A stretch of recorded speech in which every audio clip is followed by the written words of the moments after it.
السلام علیکم ورحمت الله وبرکاته. ملګرو د الله نه امید دی چې تاسو به روغ جوړ او د صحت په جامه به الله مروغ جوړ خاد او آباد لره.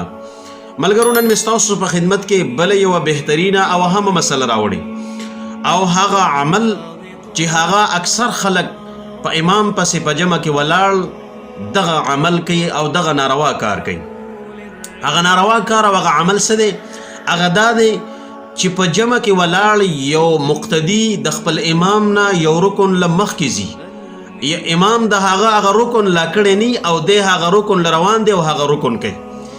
لکه مثلا یو سړی دی هغه په امام پسې په جمع کې ولاړ دی او دی د امام نه مخکې رکو لځي، یا د امام نه مخکې د رکو نه سر راوچتوي، او یا د امام نه مخکې چې کوم دی سجدې لځي، او یا د امام نه مخکې د سجدې نه سر راوچتوي، حالان کې دا عمل ناروا دی.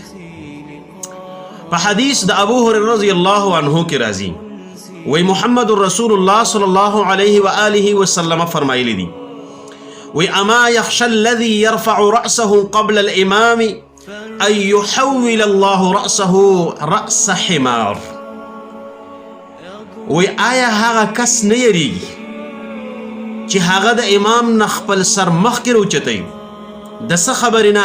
ان د دې خبرې نه يحول الله رأسه رأس حمار، چې د هغه سر الله تعالی د خر سر وګرځي، معنی د هغه د سر د دین ورله د خر سر جوړ کی. نو د دې حدیث نه معلومه شوله څومره سخت وعید دی، څومره سخت خبر نبی علیه الصلاۃ والسلام کړي چې کوم سړی د امام نه مخکې یو رکن لذي او د هغه نه مخکې سر اوچتوي یا سر چې کوم دی نو ښکته کوي، نو وایي دا سړی نه یریږي چې د سر نه الله تعالی د خر سر جوړ کړي. لہذا د امامانو نه یو رکن له نه مخکې تلل او نه د هغې نه راواپس کېدل د هغه رکن نه.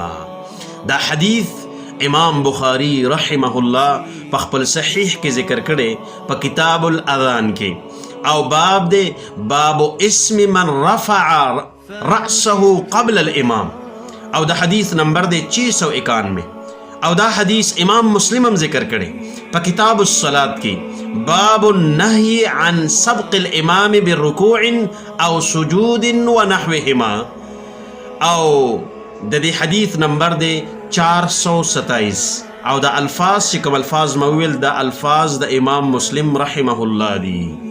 الله تعالی د عمل کولو توفیق راکړي. الله دې موږ د دې ګناه نه بچ کړي. والسلام ورحمة الله وبرکاته.